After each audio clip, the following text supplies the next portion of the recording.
ಸ್ನೇಹಿತರೆ ನಮಸ್ತೆ. ಈ ಪ್ರಾಣಿ ಪಕ್ಷಿಗಳು ಗೋಳಾಟನಾದ್ರೂ ಕೇಳಿ ದಯವಿಟ್ಟು ಪ್ರತಿಯೊಬ್ಬರು ಈ ವಿಡಿಯೋನ ಪೂರ್ತಿ ನೋಡಿ. ತುಂಬಾನೇ ಒಂದು ವಾರದಿಂದ ಸಾಮಾಜಿಕ ಜಾಲತಾಣದಲ್ಲಿ ಈ ವಿಡಿಯೋಗಳು ತುಂಬಾನೇ ವೈರಲ್ ಆಗ್ತಿದೆ. ಏನಪ್ಪಾ ಘಟನೆ ಅಂದ್ರೆ, ಇದು ಮನುಷ್ಯನ ಕೃತ್ಯಕ್ಕೆ ಬಲಿಯಾಗ್ತಿರೋ 400 ಎಕರೆ ದಟ್ಟವಾದ ಕಾಡಿನ ಕತೆ.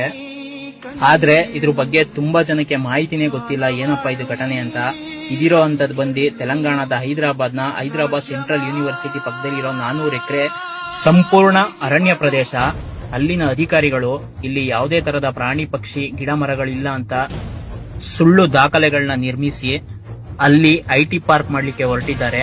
ಆದ್ರೆ ಅಲ್ಲಿ 700ಕ್ಕೂ ಹೆಚ್ಚು ಜಾತಿಯ ಗಿಡ ಮರಗಳು, 200ಕ್ಕೂ ಹೆಚ್ಚು ಜಾತಿಯ ಪ್ರಾಣಿ ಪಕ್ಷಿ ಅವುಗಳು ವಾಸ ಮಾಡ್ತಿದ್ದಾವೆ. ಸಾಲು ಸಾಲು ರಜೆ ಇರೋದನ್ನ ಕಂಡು 100 JCB ಬುಲ್ಡೇಜರ್ಗಳನ್ನ ತಂದು ರಾತ್ರೋರಾತ್ರಿ 100ಕ್ಕೂ ಹೆಚ್ಚು ಎಕರೆ ಅರಣ್ಯನ ನಾಶ ಮಾಡಿದ್ದಾರೆ. ಇದನ್ನ ಪ್ರಶ್ನೆ ಮಾಡಕ್ ಹೋದಂತ ಅಲ್ಲಿನ ಸ್ಟೂಡೆಂಟ್ಸ್